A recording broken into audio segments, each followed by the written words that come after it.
Central Illinois' most accurate forecast with meteorologist Jack Burfin. We're still going to be riding the roller coaster with our temperatures for the week. Definitely tomorrow with a temperature bottoming out for a high of only 28. But then as we go into the end of the work week and weekend, we're going to soar all the way into the lower and middle 60s for our highs, which are probably going to be very close to a record.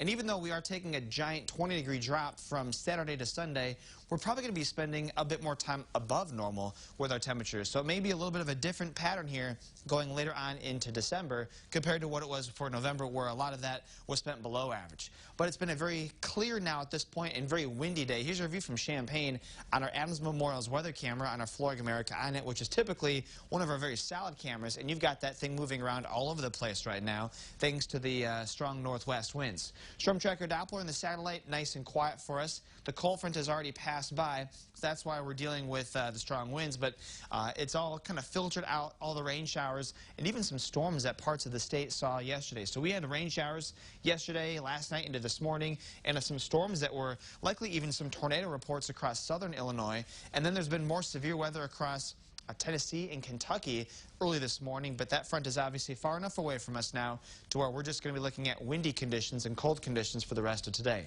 35 is the temperature in Champaign, and we're all within a few degrees of each other this afternoon. Winds remain strong coming in out of the northwest with some of these gusts, especially in places like you see in Bloomington, over 40 miles an hour still. So they have not slowed down just yet, but they will as we go later on into the afternoon hours, as our temperatures will be stuck in the upper 30s thanks to those cold winds out of the northwest.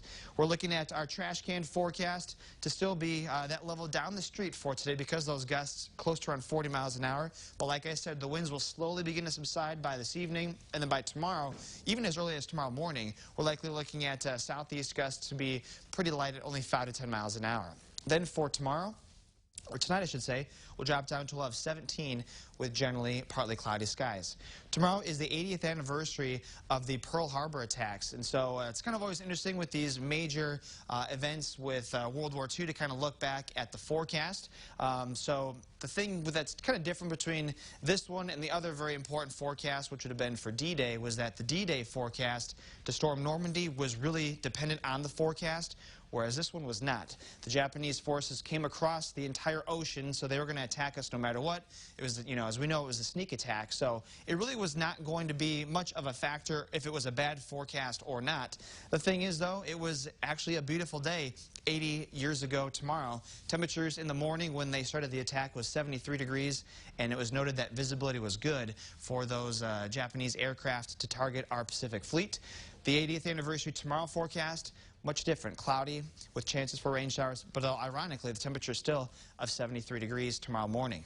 You'll notice, though, that we've got a chance for some light snow for tomorrow, and then there's a larger system that comes back in by the end of the week. But you'll notice our temperatures will be rising from tomorrow's 28 all the way up, and pretty quickly for December standards, into the middle 60s by the time we get towards the end of the work week and the weekend, and the chance for rain will be coming back with that system too. But again, still, if you suffer from allergies or sinus issues, this week is not going to be fun for us. It's been a topsy-turvy week for sure. It's going to be, at least, Jack, and yeah. I know a lot of people do suffer from that fluctuation. Yeah, so if you don't like the pressure changes, this will be another one, especially by the end of the week, where you may be feeling it. Hopefully not too much pressure. Correct, Jack. correct. All righty, well, we thank you for that report. Thank you.